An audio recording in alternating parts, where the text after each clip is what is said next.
Good day and welcome to this policy dialogue on clean air for Europe, policies and investments for the way forward, organized by the European Policy Center and supported by SUEZ.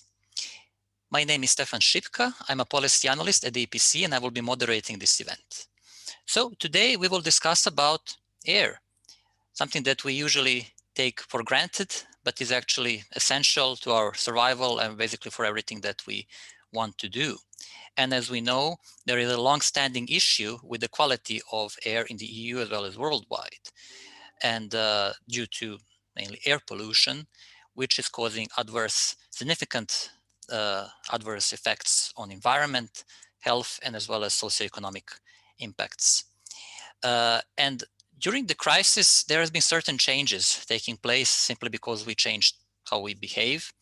And this had some impacts, positive impacts actually. So the quality of air improved to some extent during the corona crisis.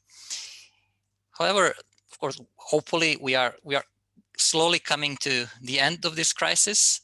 And in doing so, it's important also, arguably it's important to ensure that we don't actually go back to the old normality, but to create conditions where we can end the crisis, but also have a cleaner air compared to the previous period. And so we will discuss today the state of play regarding air and air pollution, and also measures, solutions, policies to actually reduce air pollution, improve the quality of the air we breathe. To discuss this topic, we have assembled a multi-stakeholder panel. And I will shortly introduce our speakers for today. So Ms. Veronica Manfredi, Director, Quality of Life at DG Environment, European Commission. Ms. Aurelia Carrere, Senior Vice President in charge of Air and Climate Solutions at SUEZ. Mr. Martin Adams, Head of Program, Health and Sustainable Resource Use, European Environment Agency. Mr. Thomas Lymes, Policy Advisor and Project Coordinator for Mobility at EUROCITIES. And Mr. Zoltán Massay-Kosubek, Policy Manager for Clean Air and Sustainable Mobility, European Public Health Alliance. Welcome, and thank you very much for taking part in this discussion. Before we move on to the panel discussion itself, just wanted to say to actually invite the participants and to encourage them to start asking their questions already now, or as soon as they can think of them. You can write your questions, and also you could also ask them in the Q&A directly. But it's important that we take these questions earlier so we can answer as many of them as possible. Moving on, I would like to ask, invite Martin first, if you could provide an overview, let's say, of the state of play regarding the air quality in the EU, air pollution, and any other reflections you can share, for example, on socioeconomic impacts of air pollution. And yeah, so you can start the discussion. Please, the floor is yours. Thank you, Stefan, and a very good morning to everyone.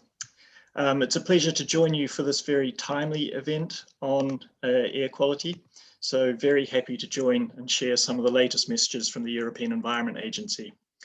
What I would very much like to do across the next 10 minutes or so is just present a series of snapshots based on our latest information and understanding of the issue of air quality in Europe. I'd just like to start with this image, which really highlights a key fact. This is the problem definition, if you will. Why is air pollution a problem? The WHO has estimated 8% of Europeans die early because of exposure to environmental factors. And we know that of those risk factors, air pollution has the highest impacts. And you can see here the number from that we sort of regularly publish every year, as we see around 400,000 people in Europe die early because of their exposure to air pollution. The map that you see on this page as well shows the per capita impacts of the years of life lost. And here I would just point to this issue of inequities. inequities that we see every day in Europe in terms of our regional differences in air pollution. We see often poorer communities, more deprived parts of Europe potentially as well, often suffer higher rates of air pollution and of course have worse health outcomes. So I think this issue of addressing some of the inequities is key to the discussion around air pollution, and indeed is one of the core themes of the European Green Deal as well.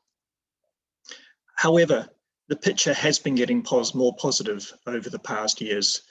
This chart here shows the number of people who live in Europe's cities who are exposed to air pollution above selected EU limits and standards. And you see here the downwards trajectory for most of the key pollutants that we're looking at. So this really goes to show that Europe's policies have been working. Efforts to improve the efficiencies of our societies, technological improvements as well, are all key factors in driving down the number of people exposed to unsafe levels of air pollution in our cities.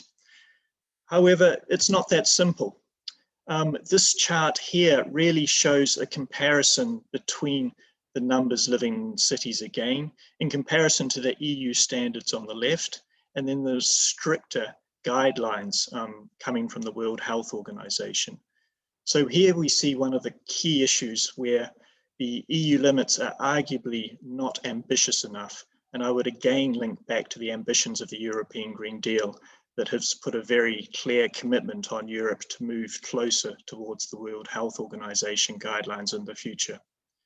So just to really illustrate the differences here, if you just look at fine particulate matter, the top line of this chart, PM2.5, according to the EU's current limit values, less than 10% of people are exposed to levels of PM2.5 in cities that exceed the EU standards. However, the WHO guidelines value is much stricter.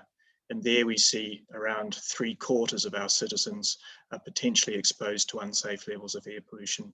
So really just emphasizing the need to, as I say, move Europe closer towards the best science, towards the recommendations of the World Health Organization in the future. So the European Environment Agency works very closely with our colleagues down in the European Commission in Brussels, but also of course with our member countries, and we collect a lot of air quality monitoring data from across Europe. This chart shows the latest official data that we have for the year 2018. We're currently updating it with 2019 just as I speak. However, the red dots on this map show those monitoring locations that do exceed the current EU standards. So here you can see really there's two very clear hotspots in Europe. And again, this is linked to many social dimensions. It's linked to the use of fossil fuels, to wood burning as well as a source of energy often for households. The situation in northern Italy is slightly different. Many of you know, of course, the famous or infamous Po Valley, a very difficult to address collection of air pollution sources. It's wood burning, it's light industry, it's transport, it's of course some large city contributions as well, all captured in a specific geographical area, which makes high levels of air pollution rather more frequent than we would of course like to see. Very important here, a large number of countries are still exceed the current EU standards. So there's a clear need to also address implementation, which I know has been a focus of the Commission across the past years as well. A different picture is seen if we look at a different pollutant, nitrogen dioxide. This typically comes from transport sources, of course, often an issue in our largest cities. And here you see the red dots really scattered across Europe. And often, if you look closer into the map, you can really identify it's really, some of the largest cities in Europe are sitting where those monitoring locations are, of course. And it's no great surprise that we do see a number of continuing exceedances in this area, and particularly linking back to road traffic as an important source, and diesel vehicles, as we know, of course, as well, sort of punching above their weight in terms of contributing still to poor air quality, particularly from older generations of diesel vehicles. I mentioned the importance of transport in our cities, and Stefan in his introduction mentioned COVID as well. And I would just like to, in the last remaining minutes, just present a snapshot of some of the work that we did cooperating with the Copernicus services in Europe. And this is highlighted in our latest Air Quality in Europe report. In April of last year, so 2020, unfortunately, of course, many areas, many cities across Europe went into a very strict lockdown because of COVID. And the information that you see on this slide is linked to the month of April, where most of the strictest lockdown measures were in place concurrently in many of Europe's countries. On the right-hand side, you see two circles for a selected number of countries. The light circle represents the magnitude of air quality that we would normally expect in a representative year for those countries, whereas the darker circle in the center shows the actual concentrations that we did see as a result of the lower lockdown, of the stricter lockdown measures. So very clearly, I mean, we did see some very significant reductions in April, 60% in Spain, 25%, 30% in other countries across Europe. So this is particularly, the air quality concentrations really did decline in our cities as a result of we used to transport less daily commuting, less activity in general. The situation's not as clear for some of the other pollutants. The reductions observed for fine particulate matter, PM10, were much lower. So in the region of 30% as a maximum last April. The reasons for this are more complex, but it links simply to the fact that there are more sources of PM10 in our cities. It is not just linked primarily to road transport as a key source. So of course, areas that we're combusting solid fuels in their houses continue to do that, or perhaps even did that more in some areas as well, as a result of people staying at home more often. So if I might just leave you with 4 key messages to take away. Firstly, as I said at the outset, we know that European policies are working. It's very clear. We do know, however, that still we are not where we want to be in terms of protecting the health of citizens across Europe. Air pollution still causes an unacceptable number of premature deaths to occur every year. And very importantly, these costs are associated not just at a personal level. Of course, it's a tragedy, that people are dying from air pollution early, but also more broadly across society. Collectively, we are paying for the poor quality of air across Europe, whether it's through direct costs in terms of our healthcare systems, the costs of people not being able to go to work every day because they have a sick child at home suffering from asthma, which can be exacerbated, of course, by air pollution, but also indirect cost to society of people dying early, which is something we need to, perhaps tackle even more strongly in the future. I would say as well, a lot of the air quality debate in last years has been primarily around health, and probably rightly so. However, we shouldn't also forget that air pollution continues to harm vegetation and ecosystems as well, particularly through eutrophication in excess, particularly of nitrogen coming from air pollution in many of our more critical ecosystems across Europe. The third message I would just like to highlight, but not spend too much time on in this short introductory snapshot, is really the need for a multi-governance approach. Different layers of interaction are needed to address the air quality problem. We know, of course, there's no single solution, no golden bullet to solving air pollution problems in Europe. It really does need coordinated action across different governance levels, from the sort of transboundary international nature of air pollution through to national actions, through to local actions. And I think this idea of coherency as well is one of the key messages from the European Green Deal, the coherency of actions across different policy areas, but also across different governance layers as well. And finally, the fourth point indeed is really focused around this idea of coherency. Climate change solutions, air pollution solutions, urban planning solutions, if done in the right way from a more systemic perspective, and if we start thinking about the way we use our services, for example, can really help deliver us to where we want to be. COVID is and remains a very clear tragedy, for many families across Europe, across the globe. And no one would suggest that, the air quality improvements that we have seen as a result of the lockdown measures are the solution that we want to put in place to address air pollution. They've come at a huge cost, economic cost to societies and the fabric of our communities that we live in.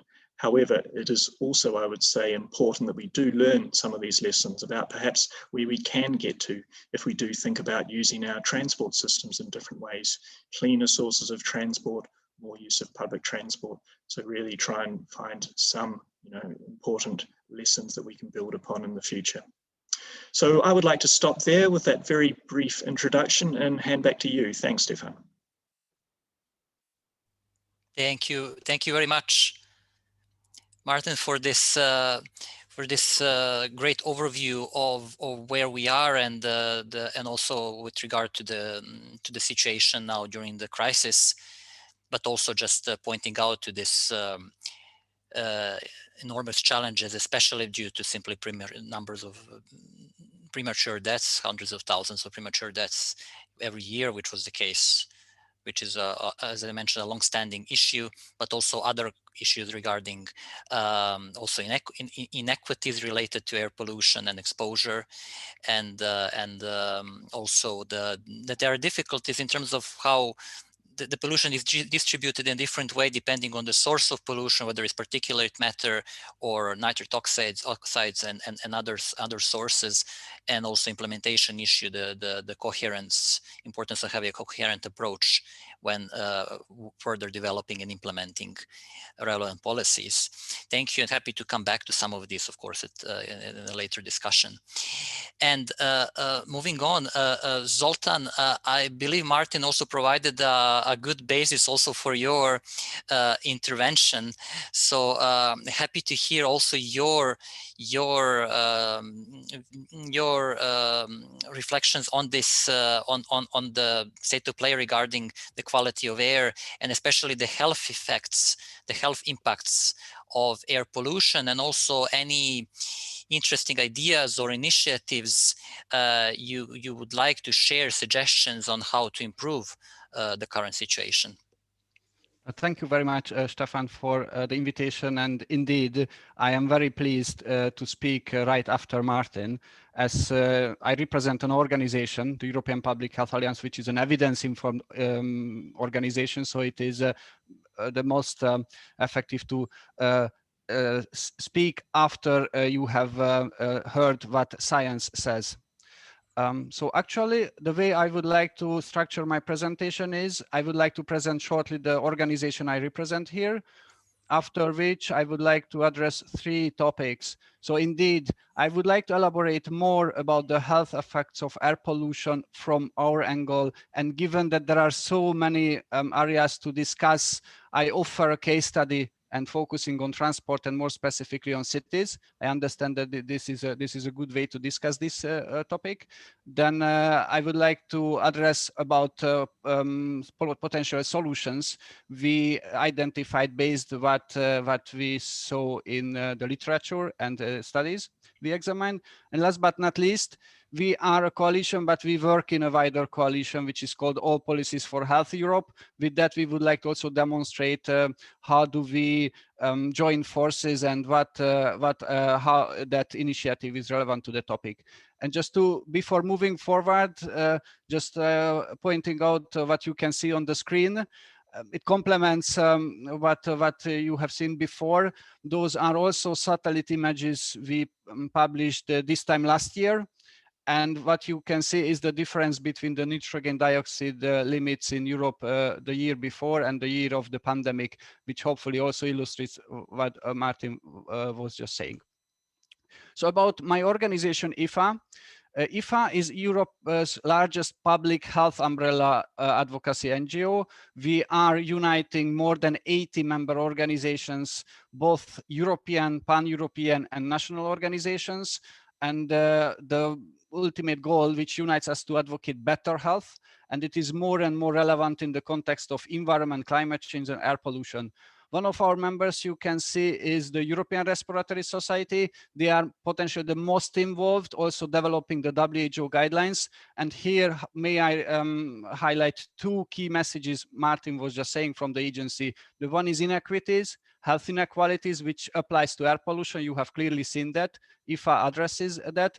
And the WHO limits being much more ambitious than the EU limits, still they are in the process of update. So you can expect this year even a more stricter or updated WHO guidelines. So there is something very important to be reminded. So then the first part about the health effects of air pollution. Here, what the way how we approach is, as I said, we focus on transport and cities. And the map you can see is one of our contribution to the debate. It mirrors the findings of one of our studies. So if you go on our website, then you can see the related social costs of air pollution. Yes, diseases are caused by air pollution. The literature is clear about that. Air pollution basically damages every organ, every cell in our body. But to make it visible, we apply the concept of social costs, because it means lost life years, it means disability, it means disability adjusted life years, but it also means reduced mental health, lower happiness, and that's our researchers we work with combined into the concept of social costs here. And again, I highlight that this is a transport and urban case study. We have a track record of publishing, commissioning studies to better understand the situation and to translate it into the economic language. So what does it mean? We commissioned 3 studies, which informs with evidence or recommendations. So what we are saying is based on what studies and evidence says. The first study was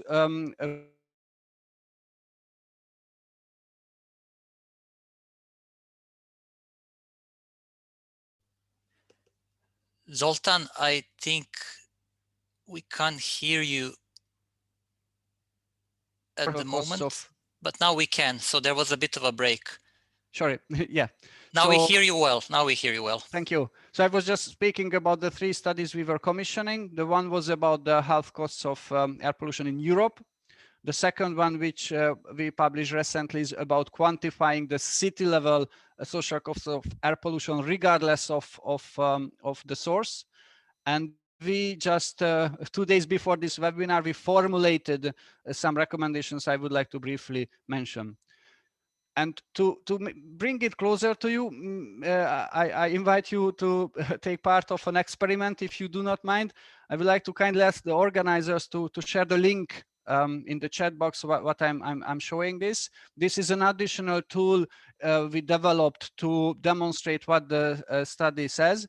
If you click on that link, you should end up with that online tool, which includes all 432 city data. So you select the country, then you will see the cities we examined, and then you should end up what the study says in the city.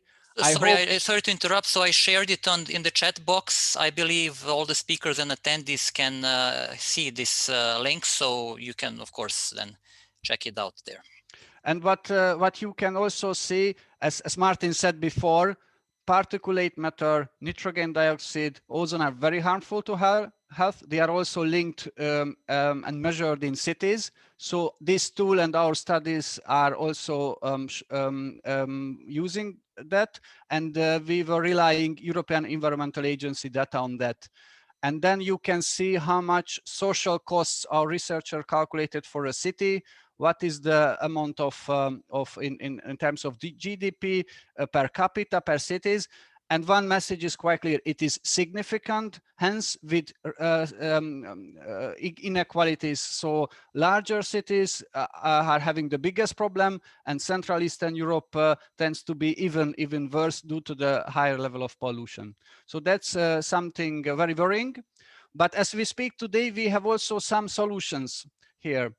And obviously, time doesn't allow us to go into details. What you can see is the 8 most recent recommendations we formulated, because one of the studies were analyzing what measures cities have taken already in Europe, what was the impact, and related to the costs you have just seen, I just mentioned, how much those costs could be reduced. And therefore, some examples like low emission zones, charging policies and parking policies seem to be very effective.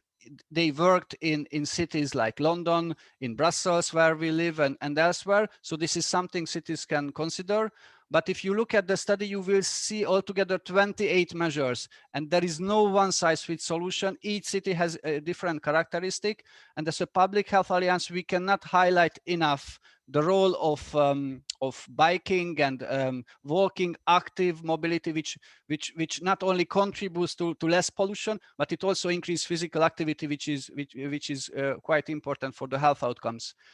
Let me stress that those are focusing on cities, and we are having a European discussions, and I believe Veronica, Manfredi after me will elaborate more on what EU policies can do to that. But just to illustrate that the EU policies can support cities, and we see as at a mutually reinforcing process. So cities can act, and the EU can support that briefly.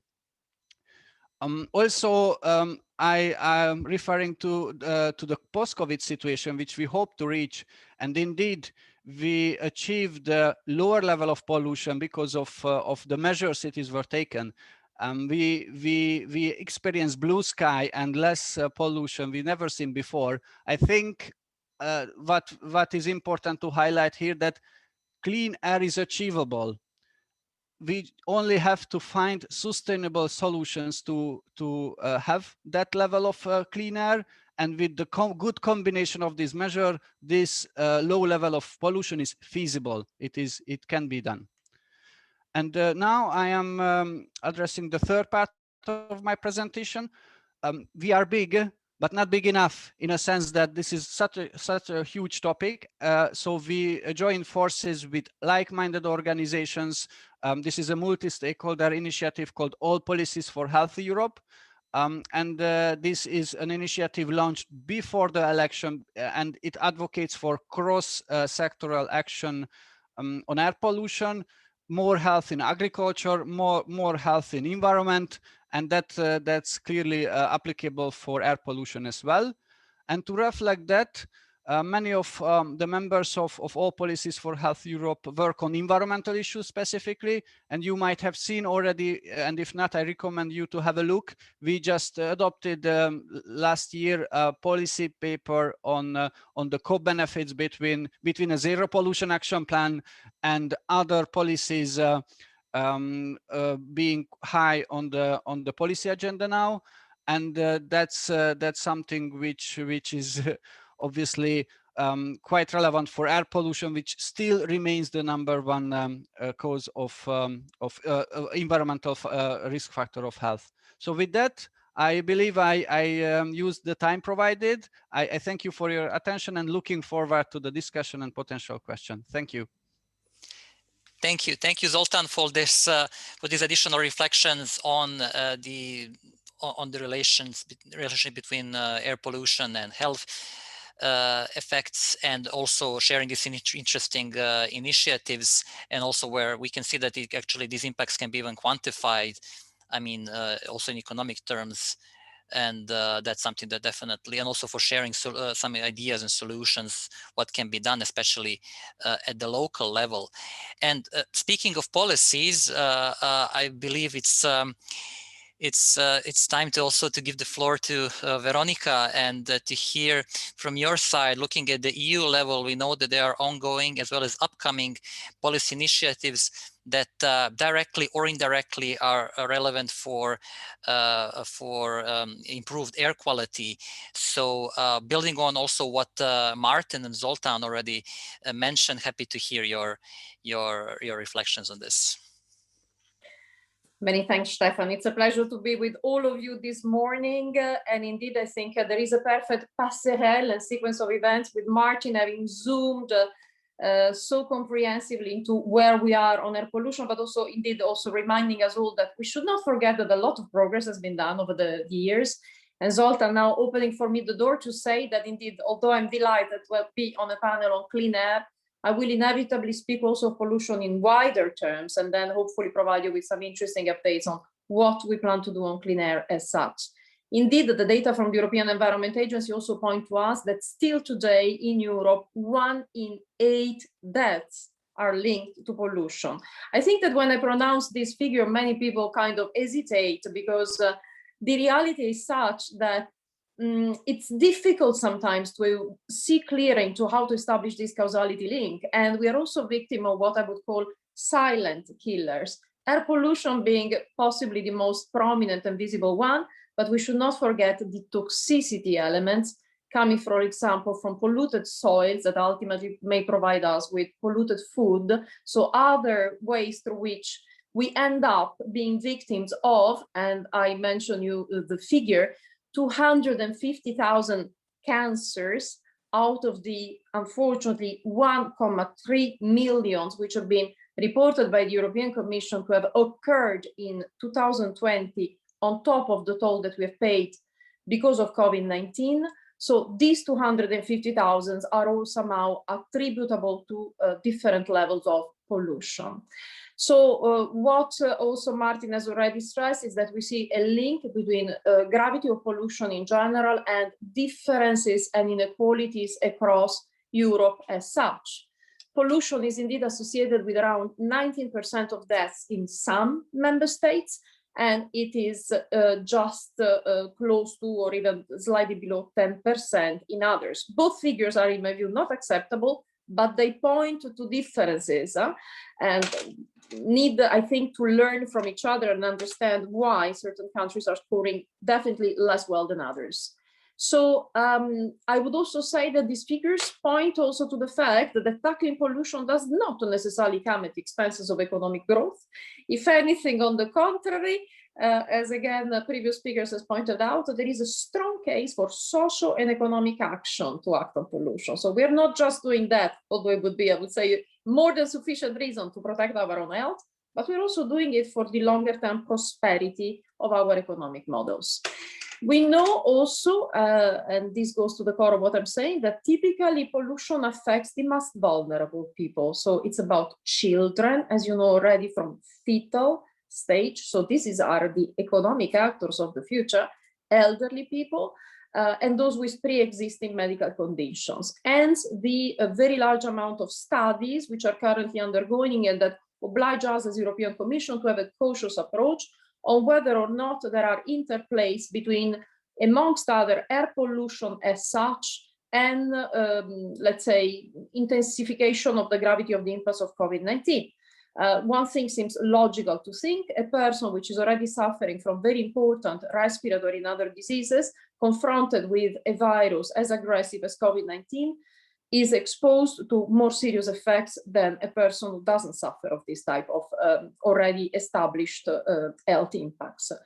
But we are diving deep into that with a lot of experts. Let's also not forget, and I think Martin already made the point, that pollution is well identified by the IPBES and so many other valuable scientific experts as one of the 5 main drivers of biodiversity loss. So again, case for action.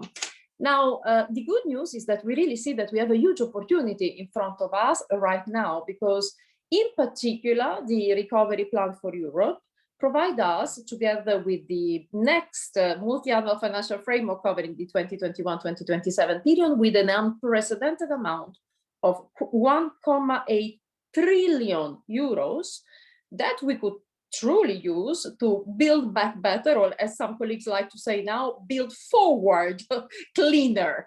And this is about creating synergies with a lot of policy activities that are really enshrined by the holistic approach taken by the European Green Deal. Let me also say, Stefan, from the very beginning, that sometimes critics say, well, zero pollution, I mean, zero is, something impossible to achieve. And here I would like to clarify that when we think of zero pollution ambition, we don't think of something utopistic. We think about a vision that would enable Europe, and I hope progressively all our partners across the globe, to bring back pollution to levels which are no longer expected to be harmful for health and natural ecosystems. Basically respecting the boundaries of the planet, which I think is naturally very well equipped to face certain levels of pollution. This is the way nature is done. It purifies itself largely. It's up to us not to go beyond the boundaries that the planet can help us coping with. So in order to use at best this opportunity of the recovery, we have to have very clear targets in front of us. And basically, when I think of pollution, I think that indeed we have to think of how to clean air, reducing pressures coming from agriculture, transport, energy, and therefore dramatically reduce this unacceptable figure of close to 500,000 of citizens prematurely dying each year. But it's also about getting transport, for example, much more quiet. Today we have 16% of Europeans whose sleep is chronically disturbed by transport activities, so to say. We need to bring our water bodies to sufficient quantities, I would say, but also much cleaner status. And we need to also find very targeted ways and action to decontaminate the very many contaminated soils. There is also a case, again, for economic actions, because we know that if we become better, for example, in managing nutrients for agricultural purposes, it's about savings for our farming activities and indeed less pollution for air and soils. So plenty of co-benefits. Now, you will be aware that already in the European Green Deal, we have announced the intention to revise the ambient air quality directives in order to align the EU air quality standards more closely to those of the latest WHO recommendations. We are working for this purpose towards tabling a legislative proposal in the second half of 2022. Let me tell you also that I'm extremely pleased that yesterday Commissioner Sinkevicius was attending an important meeting at the European Parliament. There is a resolution of the European Parliament which has been voted, which I would say further consolidates our views and ambitions in how to secure that these legislative proposals brings Europe to a better place in securing enhanced public health protection. In parallel, we are currently reviewing the Industrial Emissions Directive. This is a little jewel, as I like to call it, in our legislative arsenal, because it's the legislation covering over 52,000 largest industrial plants across Europe, which have already proven to be able to decouple growth from pollution. It's a directive that helps us in achieving better results in soil, water, and air at the same time. Also, work is ongoing and fast ahead on revising the Urban Wastewater Treatment Directive to again secure cleaner water for drinking and not only for many other purposes. In doing so, we are following closely the better regulation guidelines, so there are plenty of opportunities for the stakeholders and the audience with us today to continue participating. For example, the day before yesterday, we closed the public consultation on the Industrial Emission Directive, and the public consultations for the other legislative strands are coming really soon. Our goal is clear. We want to connect our actions on reducing pollution in a cross-cutting manner, strengthen them. And why do we want to do that? Because we want to make it easier for any policy maker and business owners to understand where to put that euros that they want to invest in a way that they tick several boxes as one. They can become better in reducing energy costs. I would say really make a number of savings for their own industrial production processes, and therefore at the same time make economic savings and achieve much better results for the longer term sustainability of the ecosystem on which they ultimately depend, like each one of us. In the Zero Pollution Action Plan that we are currently finalizing, we have a number of key pillars on which we want to work. The first one will be the one of strengthening implementation and enforcement. Honestly, the key to tackle pollution is already largely there and already sets a number of very important targets. We have to become better in enforcing them. We will at the same time proceed, as I was alluding to a targeted modernization of some key ingredients of this pollution prevention arsenal. And we will set up a bespoke policy framework to secure that we really mark progress, because what can be measured can be better done. This is why we will propose a zero pollution monitoring and outlook framework to give us a very clear view of where we are with pollution, and whether we are really on right track to achieve the objectives that we will give to ourselves. We are defining milestones for action, so for this decade, and then preparing the ground for how to go ahead over the next ones. Of course, always very much in conjunction with climate change and climate law targets. This is a transformative agenda across our market and societal actors, on which I really count very much on the cooperation of all of you. Let me tell you that this year, our entire Green Week will be focused on zero pollution. It will take place between the 31st of May and the 4th of June. And there we will dive deep into all the interplays with the smart and sustainable strategy, just to mention one, the farm to fork strategy, the clean energy initiative, the renovation wave, all these zero pollution angles of the many actions which have already been adopted under the European Green Deal and are otherwise in the making, where I do believe together we can start building a so much more efficient, pleasant world for ourselves and for the planet. Thank you so much. Thank you so much, Veronica, for this overview of the policy developments and what the Commission is working on at the moment, and also for stressing a number of important points, and happy to also come back to some of them. But indeed, that it's important to use to exploit the synergies and to benefit from benefits, you know, from economical benefits, social benefits, and reducing air pollution, that it's all very much interconnected, and that it's possible to tackle different sources of pollution with similar, also with some policy instruments, and also that there is indeed a highly ambitious agenda also when it comes to the zero pollution, which does sound a bit ambitious, but it makes sense to strive for zero pollution and to live within the boundaries of our planet. So thank you so much. And Aurelia, I would be happy to then hear your that you can present to say, how do you see the current situation regarding the air quality, and also any suggestions or new innovative solutions that you could recommend, you can share on how to improve the quality of air in our cities and in the EU in general. And of course, if you have any other reflections on regarding what already was said by previous panelists, please. Okay, I hope you can see the presentation and you can hear me correctly. You can confirm, Stefan? Yes, we see the presentation and I can hear you. Yes, everything works great. well. Yeah. So big pleasure for me to be here with you today with this core subject of air quality. I'll try to show you today that we have solutions. I'm going to focus on that to improve the situation, always keeping in mind the health of the planet too, and doing this relationship, strong relationship between health, human health and planet health. You will see in this slide, I won't be long because I think we extensively spoke about regulation norms until now.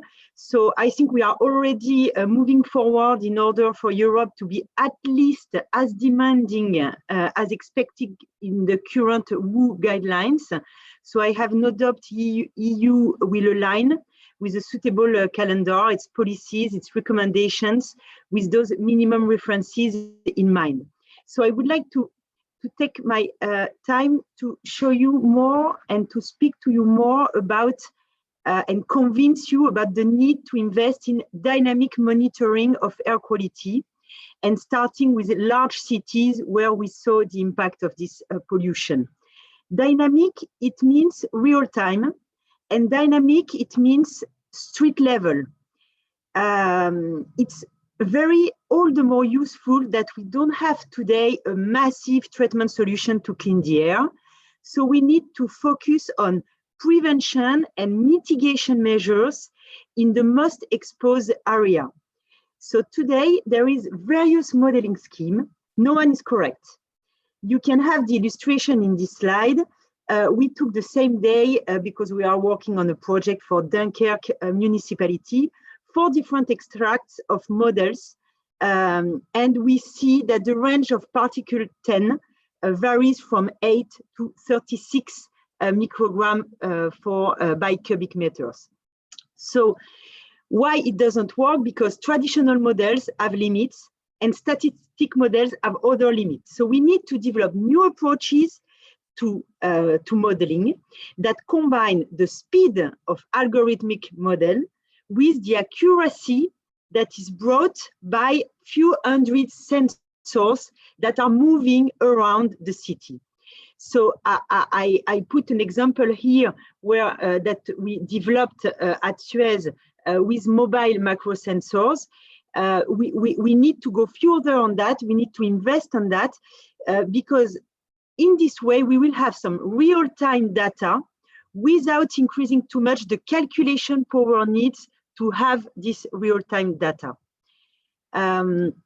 Just an illustration here with the Balearic Island harbors, where it's easier because it's a little place. So for the large city, we will need to have more sensors and so more advanced and modern modeling to have this data. Now, why and how we are going to use this this modeling and this real-time monitoring is to customize pollution treatment measures. As SUEZ, we are really focusing on most vulnerable citizens. So first, playgrounds for younger citizens in school, sport areas, they are often close to motorways with dense motor traffic, new built peripheric areas, and so and in growing megacities. So we see in this illustration, this one is a solution we experimented dedicated to fine particles because they are present in higher concentration in confined areas like metro station, like parkings.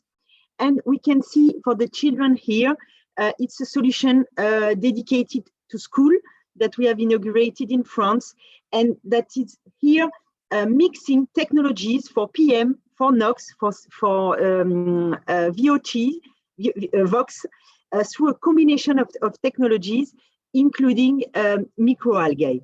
So this is example of what we can do, but I do think that it could be very relevant also to direct some R&D European funds in this matter in the next years to have more innovative solution and to scale up this innovative solution.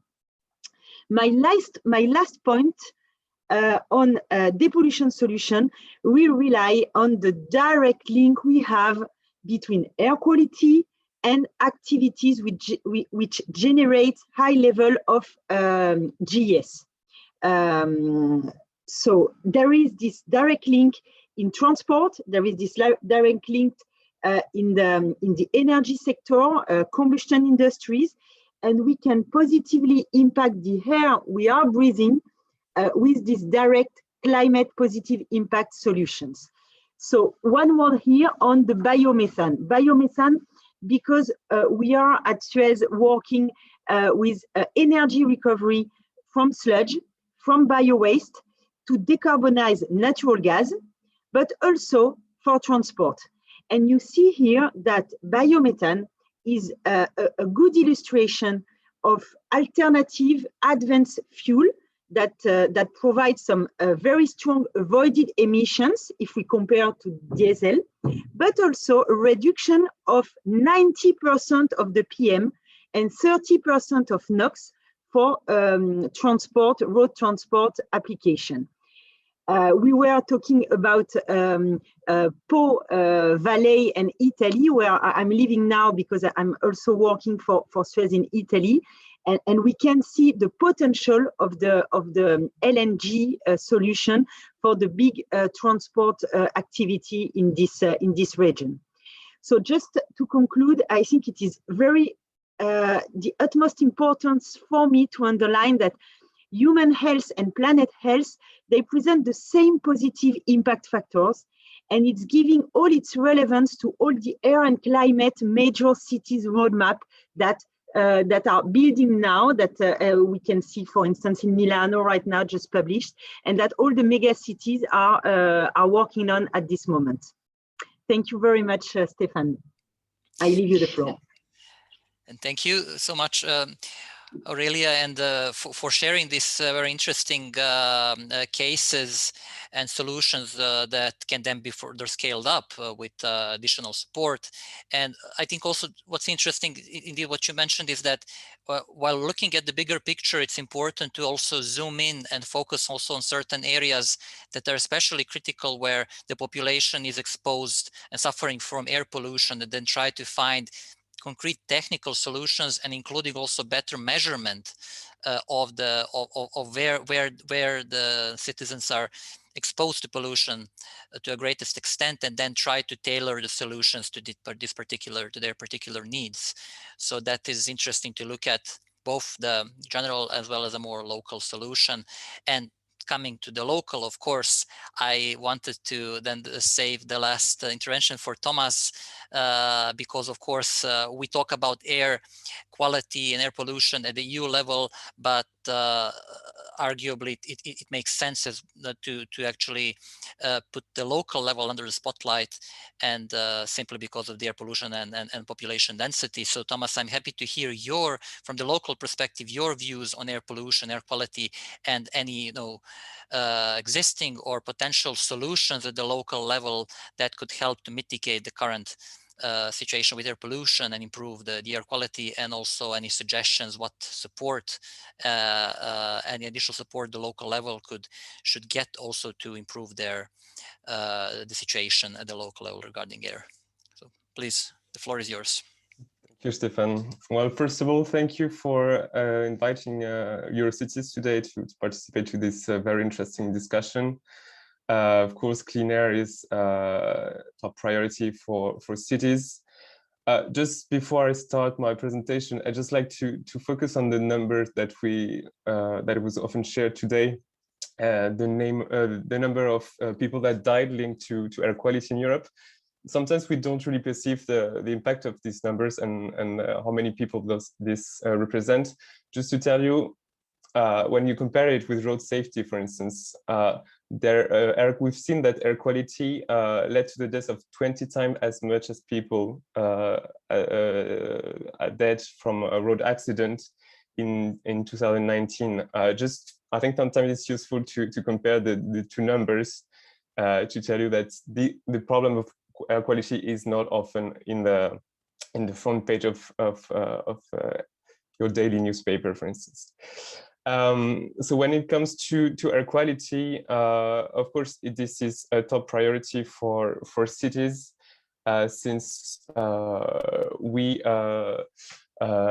represent all cities in Europe, a number 140 cities in Europe, which are all concerned by this, and which is EUROCITIES is also, to tell you, the voice of more than 130 million inhabitants in Europe that are also concerned by this issue.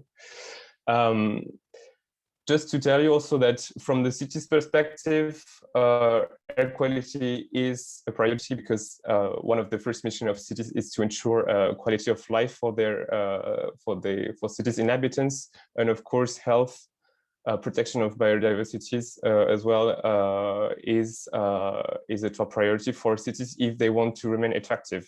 We'll see more and more people in the coming years that will live in an urban area. So it's even more a priority for cities. This is also an issue that has been identified for a long time. Just for the fun fact, the first low emission zones, for instance, were set up in 1996 in Sweden. So this is a long-standing issue already.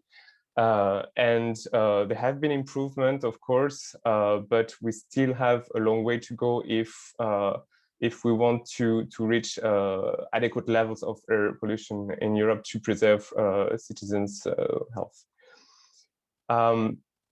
I would just like also to mention the impact of COVID. Of course, we all woke up one day during the first days of the lockdown, and we noticed the impact the lockdown and the fact that no vehicles would run on the streets. We all woke up with this sensation of clean air, no noise as well. So I wouldn't say it's a good side, because there are no good side of the COVID crisis, but let's say it's a glimpse in the idea, like that we could get of what's achievable, and the way forward as well for the citizens. It's also in this COVID pandemic was also interesting, because sometimes air pollution is not something that's well perceived. Well, the issue is not well perceived by the citizens. If you have read the latest EU barometer air quality, you see that sometimes, like, I think it's 60% of people don't perceive the improvement actually that has been achieved in the last year, but they want more. I mean, there are more than 50% of EU citizens that want more measures and more ambitious measures on air pollution. It means that we as cities, but not only, we have a collective responsibility to provide clean air for all Europeans.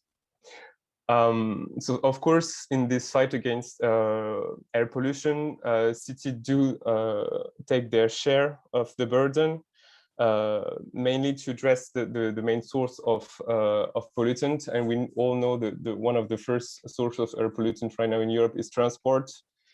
So to address transport, cities can use different tools, such as leading by example with decarbonizing public fleets. So we see more and more cities purchasing zero or low emission buses, for instance.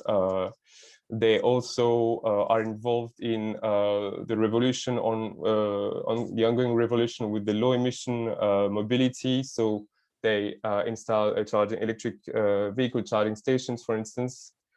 And they also, it's one of their key priority, promotes active mode of transport. As Zoltán mentioned, the benefits are twofold: improve health, air quality for all citizens, but also improve the citizen personal health.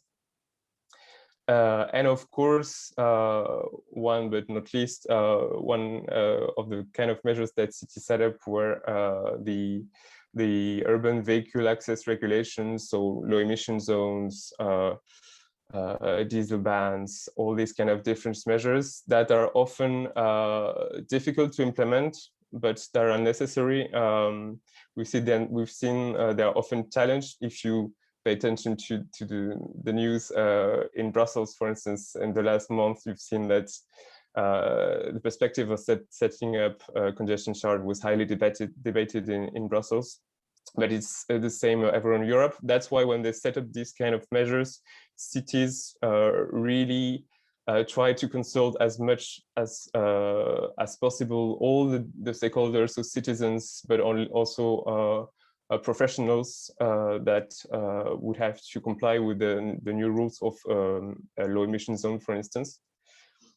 One concrete example I'd like to take to show you today is the low emission zones, for instance, that was set up in Barcelona. It's quite a recent one because it started last year. But the interesting thing is that it comes with a bunch of different measures to make these kind of measures more acceptable for people and for professionals and for tourists as well. So for instance, it comes in Barcelona, if you get rid of your personal vehicle, you can get until 3 years of free public transport. So it's one way to limit air pollution and to boost also the use of public transport. It comes also with subsidies to purchase zero emission vehicles. So all these kind of measures we see make it more and more acceptable for all the users. One second source of air pollution is also in cities that we can see at local level, and that cities try to address is the heating sector. It's quite, there are also quite huge challenges here as well. And I would like to show you what the city of Warsaw has done in the past and also today. They set up a program to co-finance actually the replacement of old boilers and the connection of individual heating to the city's heating system. We've seen that there are huge benefits to support this kind of program. And what's also important is to get citizens involvement. That's why this program, also this financing program, was set up in the framework of a campaign, so Oddychaj Warszawo, which means in Polish, Breathe Warsaw, to raise awareness also, and to really get citizens on board to act and do something on air pollution. But of course, all these kind of examples, they cannot deliver on the objective if cities act on their own. I mean, we all know pollution has no border, and we need to take a more holistic approach if we want really to have an adequate level of air pollution in Europe. So the support of national and EU level is therefore crucial. I'm glad that the European Commission announced that they will revise the EU framework on air quality. And we really hope with this upcoming Zero Emission Action Plan that the Commission will announce that an ambitious revision of the Air Ambient Quality Directive to include more pollutants, to align also the threshold with the WHO recommendations. I think the slide presented by Martin was quite self-explanatory when you could see the difference between the EU thresholds and the WHO recommendations. And what's also important is to really focus on enforcement. Without an adequate enforcement, all this effort that were made by cities will not deliver. We've seen that there's still many infringement cases opened by European Commission regarding member states that do not comply with the emission, the air quality standards. So that's something also that should be addressed by the European Commission. And regarding also the source of pollutants, we all know that something must be done also in this regard.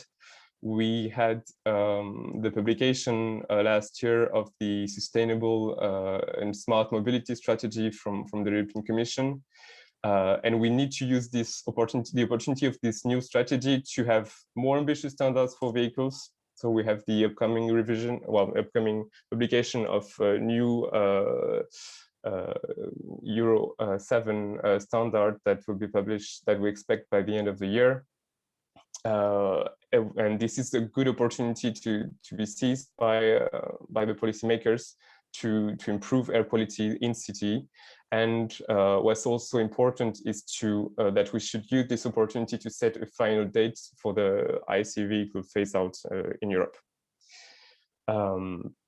Regarding buildings, also, we have a lot on the agenda that would help the renovation of buildings to make them more energy efficient and limit the air pollution coming from these new buildings. Of course, we need regulation, but we also need support. We believe that without the adequate financial but also technical support, cities cannot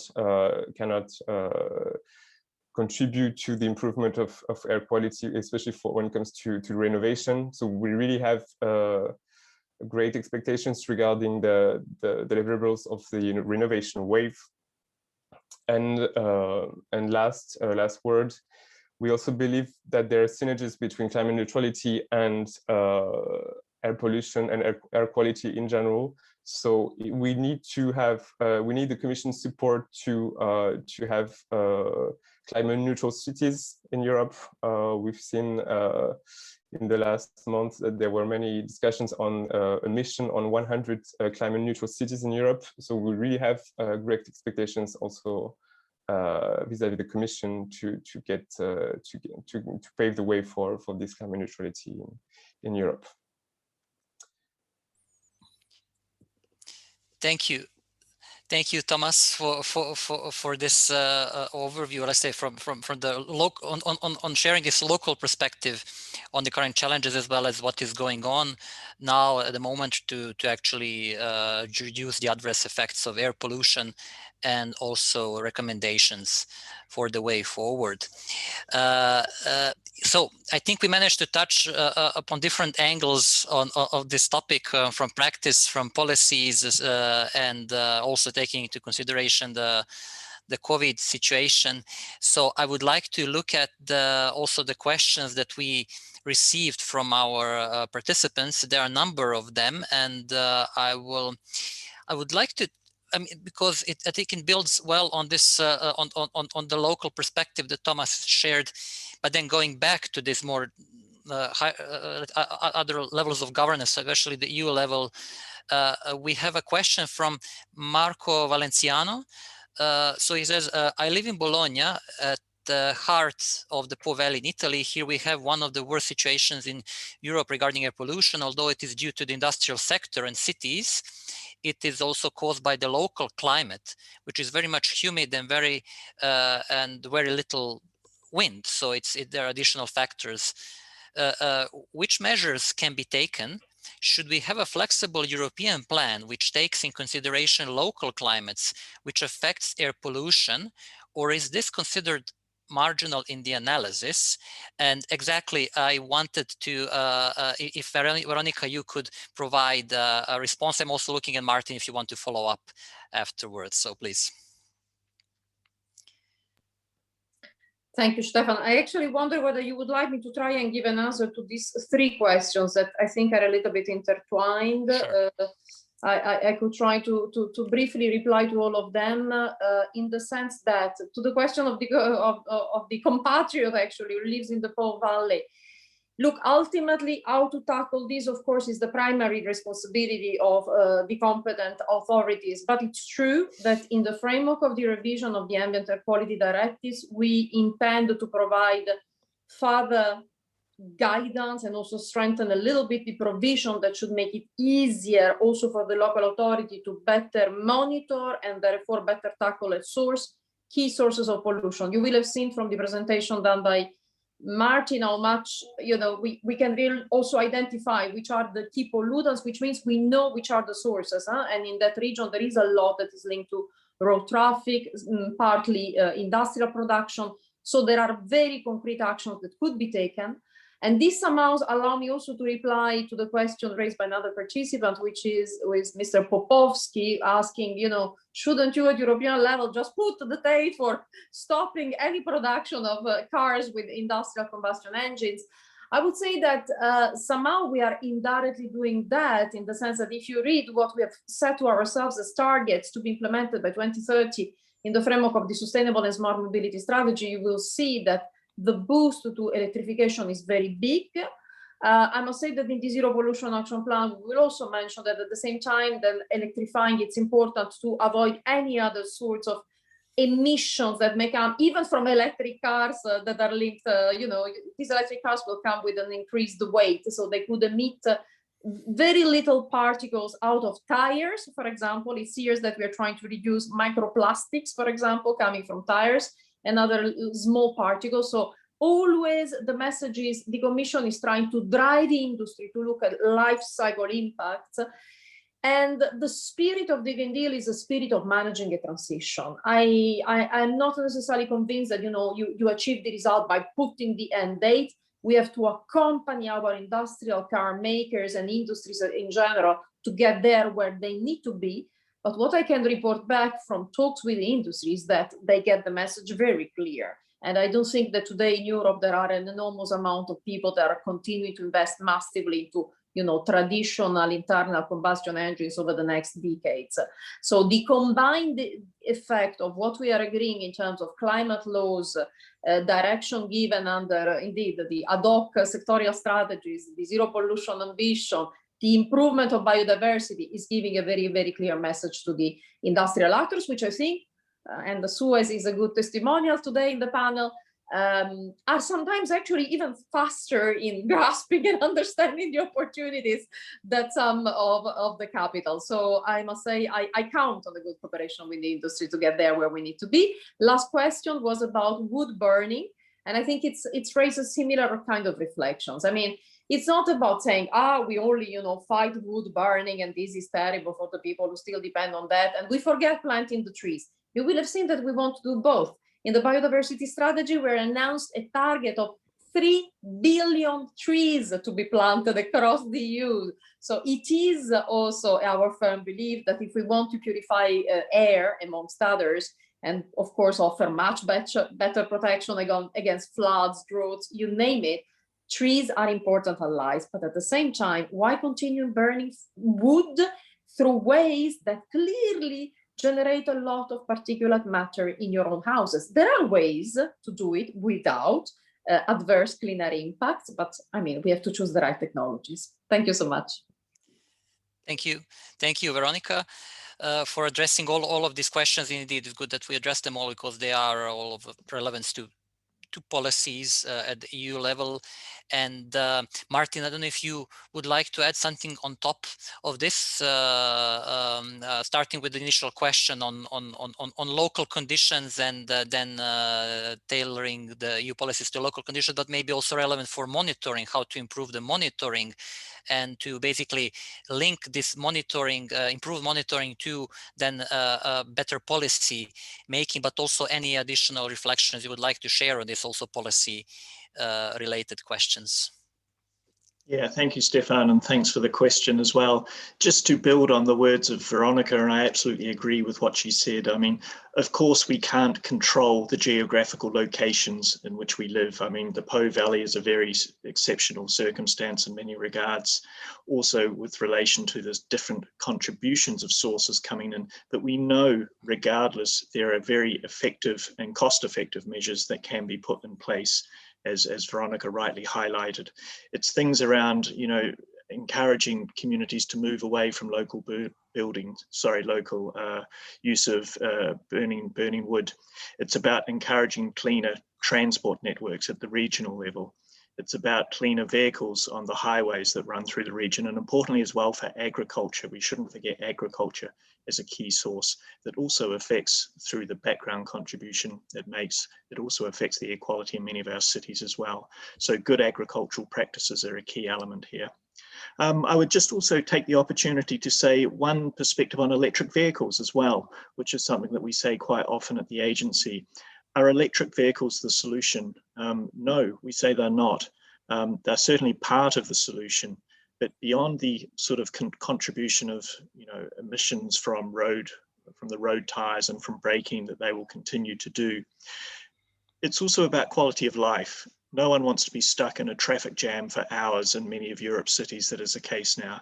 Simply replacing conventional vehicles with electric vehicles will not change that quality of life dimension. And this is the very clear systemic thinking that's needed. We need to think a little bit more fundamentally about the way that we use personal transport, the options that we provide citizens. We need to provide options and alternatives, and it needs to be cost effective and in their interests to adopt to those alternatives that we're trying to put in place. Thank you, Martin, for making these additional points, building also on what Veronica said, and indeed that they're not always there. We can't always say that there are easy solutions, and there can be also rebound effects, and that there are some structural issues. So if you switch to electrical car from self combustion engine, it won't necessarily solve the problem or all of the problems associated with air pollution. So there needs to be this kind of a comprehensive approach to this. Aurelia, in a way, I mean, Veronica also mentioned, I mean, that it's important to definitely to collaborate between different stakeholders, including also the policymakers and the industry. And speaking about local conditions, I mean, technical, concrete, infrastructural, technical solutions also very much linked to the local conditions. but also wider policy frameworks that can be enabling, or there could also be barriers as well, and also to investments, public investments or wider private investments. So I'm just wondering, when you presented also some of your cases or any upcoming projects, from your experience, from SUEZ's experience, are there any, let's say, key points you would like to mention how policies, how investments this can actually serve more as an enabler? How can they help overcome certain barriers to introduce, for example, new innovative solutions for improved air quality? You know, what can help from your perspective in actually in developing and deploying these new innovative solutions for cleaner air in our cities and in the EU? I think, Stefan, what we saw for water and waste the last 20, 30 years, there was a combination of public and private investment. And for air quality, which is also a public health topic, as all the panelists showed it very well, the consequences today, and the industries can bring their technology, their know-how. So we can find some public-private investment around projects, significant projects that can have the same positive impact that we had in the past to develop the water network protection, the quality of the potable water, the waste recovery and recycling. So the co-investment is important, and I think also to have local means. We talk a lot about the need to be very interacting between the European level and the local level. What we saw in the experimentation we did, it was that the city, the region, are the best one to know their local problematics and to engage funds to deal with the solution. And it was also the point about the local monitoring, because if the city does not have the good information, they cannot have an adapted and a suitable plan. So I think the cities are really a big subject, big actors of this change, backed by these general and European policies that we lack, as we saw it at this moment, that we would like to be stronger again for our health. Thank you, Aurelia, for these insights and for these suggestions. Indeed, how for the local level, but also other policies, and you need to actually have these public-private co-investments to enable this wider change to take place in different regions, in different cities at a faster pace than otherwise would have been the case. Thank you. And Thomas, of course, I mean, a lot of these reflections that we heard so far are relevant for the local level. So, of course, happy to hear any additional reflections from your side or what we heard now during also the Q&A. There was also a more specific question from Marie Chardon. Sorry for the pronunciation, but it was specifically for you. So do we know if people are using their cars more instead of public transports due to the fear of the virus, or are they walking, biking more? So if you had any observations during the Corona crisis on this that you could share regarding this question. But of course, if you wanted to build upon what you already presented as well, and any other on responding to any points that panelists have made meanwhile. No, yeah, I'll start with by reflecting on what Aurelia has just said before regarding the local and regional involvement. It's really key if we want to achieve the objectives related to air pollution. We see often that whenever a national air quality plan is set up, we don't see a lot of coordination between what's being done at local, regional level and the upper level. So it's really key to improve this coordination so that so that both objectives are between different level of governance are aligned. Regarding the impact of COVID-19 on the transport behavior, it's hard to give you a general answer, since there were different type of measures set up in different countries. Sometimes there are differences between regions, but what we can say today is that we have seen a slight increase in the use of private cars in certain situations. But what's also a good sign is that whenever people started to get back to work, and whenever they could go to the office, for instance, we've seen also an increase in the use of bikes.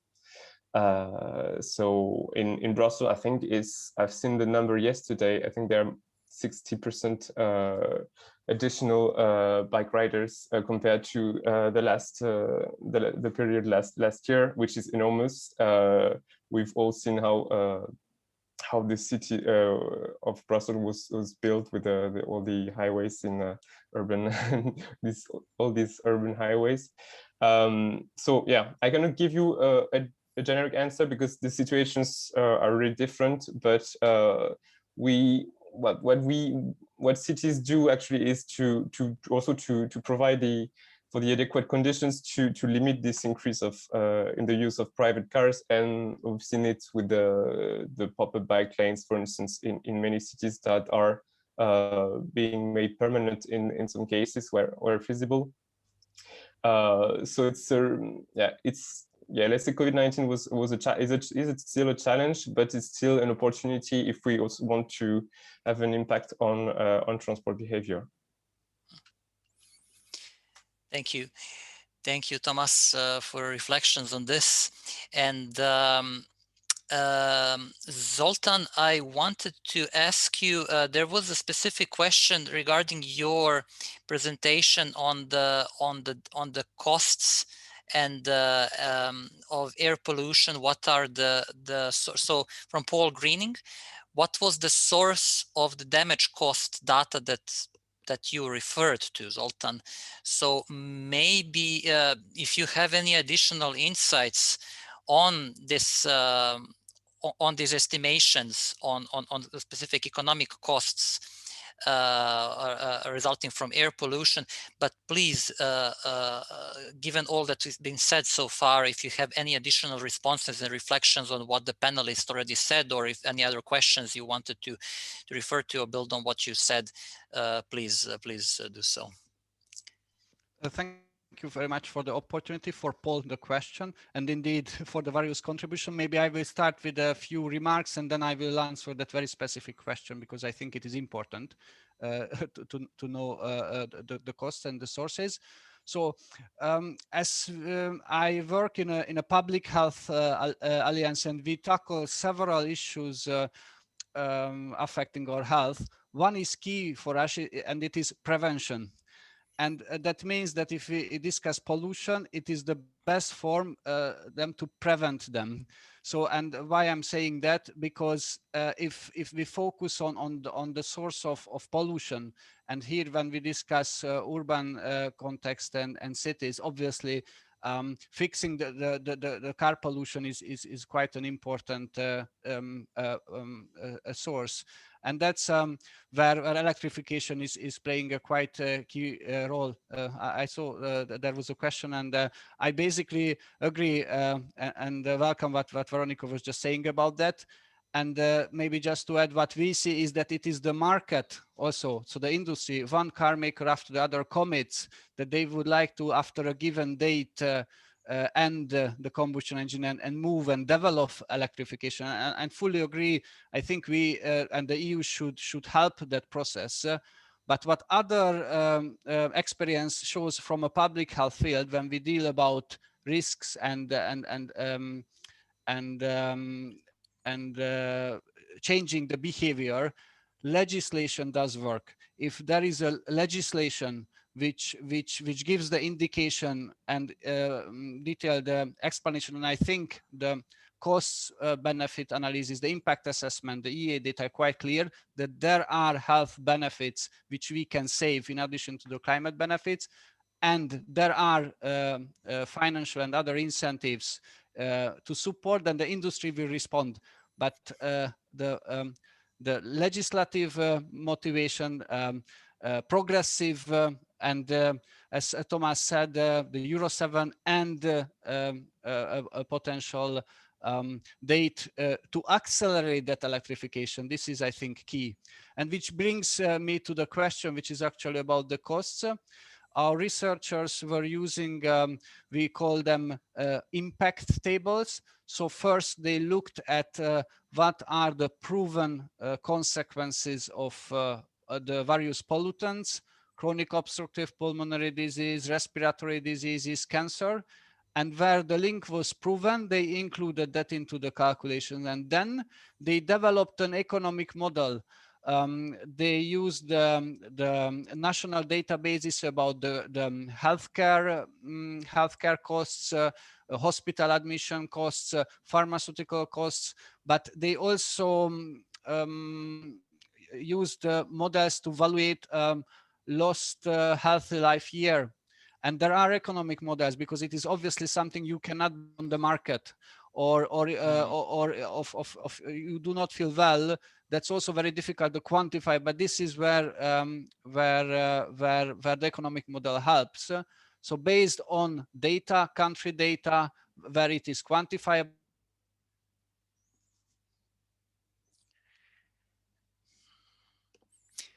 Appears we have some technical. That study as well in the chat in a minute. I hope that that answered the question. Yeah.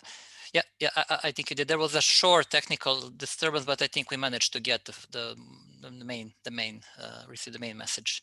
So thank you, and yeah, thank you for sharing the link.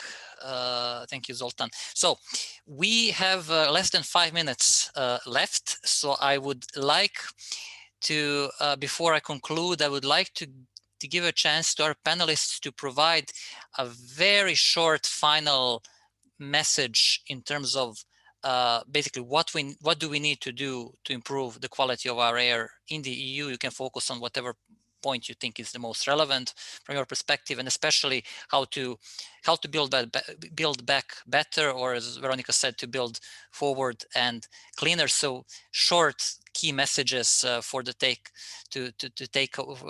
away. Martin, we could start with you. Yeah, thank you, Stefan. From my perspective, I would like to leave with a message around the zero pollution ambition, which Veronica introduced well. I think in terms of air quality, it's important that we collectively continue to make sure the issue is in the public and political awareness. I think we need to make sure that we will have a very strong case to push for strengthening the EU's air quality limits going forward as well. So all sorts of, action from the local level, from the regional, national level to help persuade the policymakers that this change is needed will be key. Thank you. Thank you, Martin. Zoltán, maybe you can also then provide your key message for the end. Yes, so as we discussed various sources and phases of air pollution, I think focusing on what science says and what are the health costs and impacts and how can avoid that, it is key. And the way how it can be done meaningfully is looking what WHO says. We are expecting the revised guidelines, which takes into all the new evidence, all the damage it does. So the zero pollution action plan, it is a key. And on our side, we highlight it should be as much aligned as possible and use all the evidence supporting that. And with all other measures, I am sure then the zero ambition pollution based on strict scientific evidence will be achievable. Thank you. Thank you, Zoltán. Veronica, any key, let's say, messages you would like to convey for the end? Very briefly, also in reply to questions that I see in the chat, the agenda we are driving is not an agenda of restricting citizens' freedom. It is an agenda of raising awareness on what your individual choices imply or not. And sometimes, indeed, it's perfectly legitimate to make certain individual choices, but it's important that, the policy makers at all levels of governance are really empowered to take the most effective actions to reduce pollution that where it presents itself. Be also ensured that inside European Commission services, we're working very closely with each other. I think one of the beauty of the European Green Deal is that it has really created a holistic set. So we are cooperating. I saw questions about interplay zero pollution, Euro 7. We're really working closely with the relevant services in devising the Euro 7 standards. But you also have a role, each of you outside, double checking what we come up with proposals, securing that in the legislative process, things go in the right manner, and we don't lose the benefit that we want to spark, which is with the same euro, gain on so many good boxes to indeed build that better, as we were saying. Thank you so much. Thank you, Veronica. Aurelia, any last message for the end of the discussion? I'm happy to have this discussion for you with you. Perhaps just to underline again the invisible killer. We often use this expression about the air pollution, because I think the citizens don't see very well as other negative thing in the society, the negative impact of what we are breathing.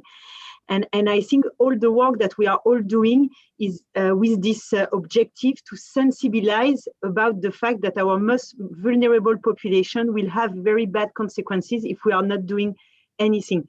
So this point has to be in the core of this recovery plan that European Union is preparing, about all the legislation and policies we have presented today. And I really hope that we will have a big importance inside the environmental policies of the EU, because we don't speak enough of this subject, I think, today. Thank you, Aurelia.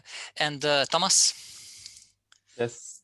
Well, I definitely agree with with what Aurelia has just said. I think what's key is to bring up the visibility of the issue of air pollution and make it as visible as the fight against climate change, for instance, by raising awareness among citizens on this issue.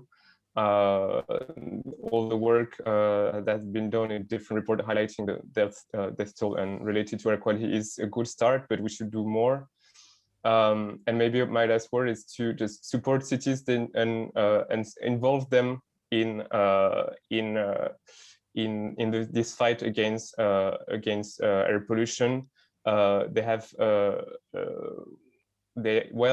well identified the sources of the problem as well, and they do all they can to mitigate air pollution coming from Europe, so that one day we can reach an adequate level of air pollution in Europe, because one death related to air quality is already too much. Thank you, Thomas, for this final message. And then to wrap up the discussion, I think we really had a very good, we really touched different angles. So looking at the state to play, the significant impacts, some changes brought by the corona crisis, but then the need indeed to build back better, and given the significant environmental, social, economic, health, and other impacts of air pollution, and need to improve the quality of air in the EU and in our cities, and which then, as discussed, leads to better to introduce new solutions, and we need policies, we need investments, we need coordination between different stakeholders and between different levels of governance, and also in the end to raise awareness of the importance of this topic in order to bring the agenda forward. So I would like to thank our panelists for today's discussion. I think it was a very rich discussion, and we could hear very interesting, useful insights and reflections, information from your side. So thank you very much for taking part in the discussion, and also to thank the participants for their very active involvement and very interesting questions and comments we received. Happy to continue discussion on this topic, and looking forward to seeing you at our events in the future. Thank you, and